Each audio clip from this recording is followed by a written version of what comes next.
Welcome to Configuring Electronic Health Records, Meaningful Use and Implementation. This is Lecture A. The learning objectives for this unit, Meaningful Use and Implementation, are to describe the implementation of meaningful use, or MU, of electronic health records in the context of the Health Information Technology for Economic and Clinical Health, or HITECH Act, and demonstrate examples of MU using the VISTA Electronic Health Record, or EHR system. This lecture describes the eligibility, criteria, and objectives for achieving meaningful use. With the American Recovery and Reinvestment Act, or ERA, also known as the Economic Stimulus Bill, the United States entered a new era for health information technology. The portions of ERA addressing health information technology are known as the Health Information Technology for Economic and Clinical Health, or HITECH Act. HITECH provides incentives for electronic health record, or EHR, adoption by physicians and hospitals, for which it will fund up to $27 billion. HITECH also provides direct grants administered by federal agencies, up to $2 billion, to develop the infrastructure to support the program. The financial incentives are specifically tied to a concept called meaningful use of health information technology. More details about HITECH and the Meaningful Use program are provided in Component 1, Unit 10. The overall plan for implementing meaningful use was that it would be done in 3 stages, all as part of the Health IT-enabled healthcare reform. Stage 1 would focus on the capturing and sharing of data, and we'll see that from the criteria. Stage 2 would focus on advanced care processes with decision support, while the goal of Stage 3 will be to focus on improved outcomes. The details of Stage 3 have not yet been finalized. Those who achieve meaningful use will receive the incentive funding through increased reimbursement from Medicare or Medicaid, the government-funded healthcare payment systems in the U.S.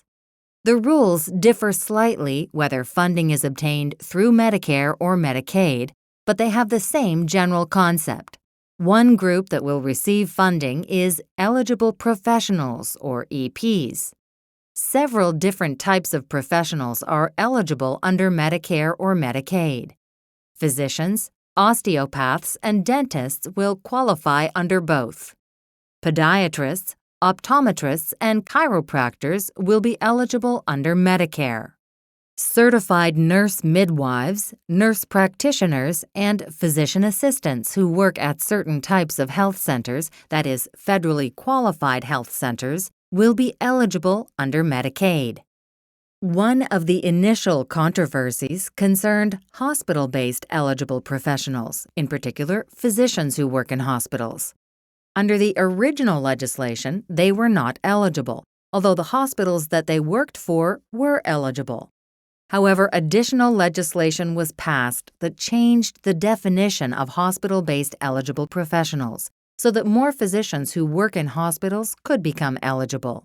Now, a hospital-based professional who provides greater than 90% of his or her service in the hospital, such as a pathologist or emergency physician, is not eligible, but those who work less time in the hospital are. Hospitals eligible under Medicare and Medicaid include acute care hospitals and critical access hospitals. Also eligible under Medicaid are children's hospitals. Eligible hospitals, or EHs, need to be within the 50 states of the U.S. or the District of Columbia. The upcoming slides will show that there are various differences depending on whether incentive funding is obtained under Medicare or Medicaid.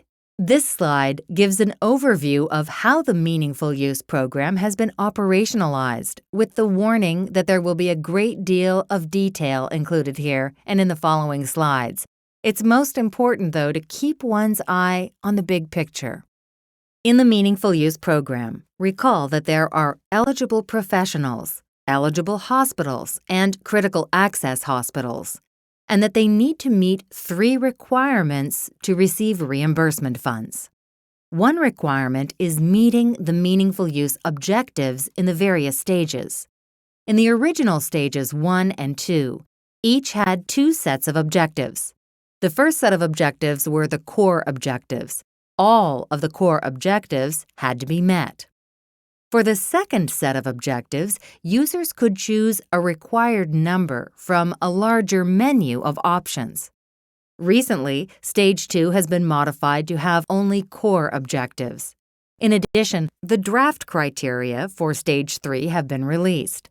In this new setup, those seeking remuneration via the Meaningful Use program must meet all of the objectives. There are no choices. In addition to meeting the meaningful use objectives, there are clinical quality measures, or CQMs, that had to be met as part of the 3 requirements. In the 2011 release of the original CQMs, there was one set of CQMs for eligible hospitals and another for eligible providers. These were superseded in 2014 by expanded sets of clinical quality measures. No matter what stage an EP or EH was in, starting in 2014, all those seeking remuneration through the Meaningful Use program needed to meet the new clinical quality measures. The third requirement for qualifying to receive Meaningful Use reimbursement funds was meeting standards designated by the Office of the National Coordinator for Health Information Technology, or ONC, via certified electronic health records. This slide shows the original core objectives for Stage 1 of Meaningful Use. They are Computerized Provider Order Entry, or CPOE, E-Prescribing, or ERX, Report Ambulatory Clinical Quality Measures to the Centers for Medicare and Medicaid Services, or CMS, and the states. Implement one clinical decision support rule. Provide patients with an electronic copy of their health information upon request. Provide clinical summaries for patients for each office visit. Drug-drug and drug allergy interaction checks. Record demographics. Maintain up-to-date problem list of current and active diagnoses. Maintain active medication and medication allergy lists. Record and chart changes in vital signs. Record smoking status for patients 13 years or older. Capability to exchange key clinical information among providers of care and patient-authorized entities electronically. And protect electronic health information.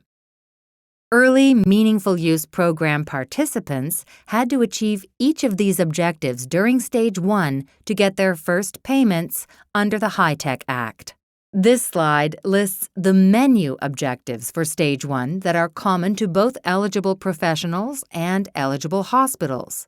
They are drug formulary checks, incorporate clinical lab test results as structured data, generate lists of patients by specific conditions, medication reconciliation, summary of care record for each transition of care or referrals. Use certified EHR technology to identify patient-specific education resources and provide to patient if appropriate. Capability to submit electronic data to immunization registries and systems. And capability to provide electronic syndromic surveillance data to public health agencies. This slide lists a couple of objectives that are specific to eligible professionals and another couple that are specific to eligible hospitals. For EPs only, the list includes send reminders to patients per patient preference for preventive and/or follow-up care, and provide patients with timely electronic access to their health information. For EHs only, the list includes record advanced directives for patients 65 years or older, and have the capability to provide electronic submission of reportable lab results to public health agencies. Moving on to Stage 2, there were changes from Stage 1. Some objectives were consolidated, Some objective thresholds were raised, and 7 objectives were added around patient engagement and health information exchange. One of the new core objectives required that 50% of patients or their authorized representative be given access to health information, and of those, 5% had to view, download, or transmit health information to a third party. For health information exchange, the certification process now required supporting the direct protocol of point-to-point secure transmission of information, and a new menu objective required the exchange of clinical care summaries for 10% of all patient encounters. Modified Stage 2 consolidates many of the meaningful use criteria from Stages 1 and 2. The major categories are listed on this slide. Protect patient health information. Protect electronic health information created or maintained by the Certified Electronic Health Record Technology, or CERT, through the implementation of appropriate technical capabilities. Clinical decision support. Use clinical decision support to improve performance on high-priority health conditions. Computerized provider order entry, or CPOE. Use computerized provider order entry for medication, laboratory, and radiology orders directly entered by any licensed healthcare professional who can enter orders into the medical records per state, local, and professional guidelines.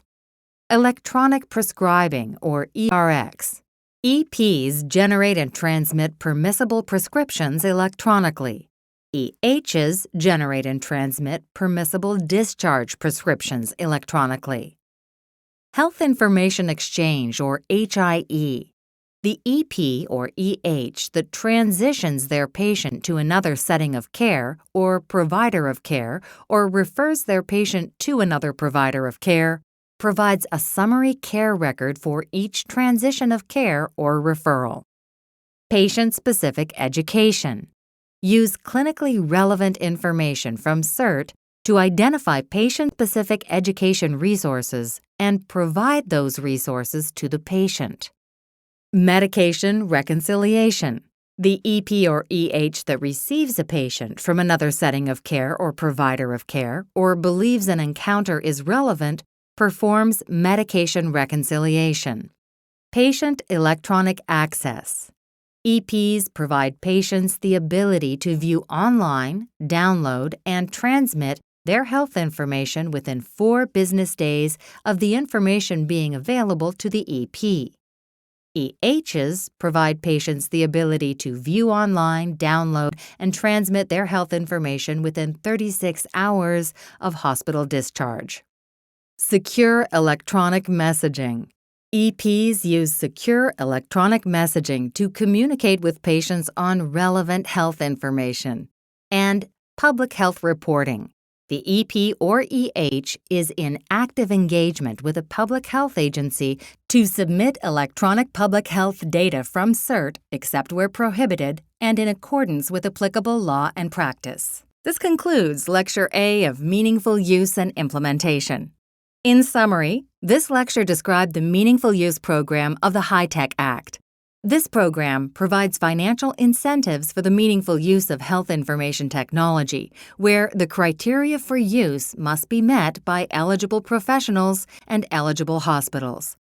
All providers should now be in Modified Stage 2 of the program.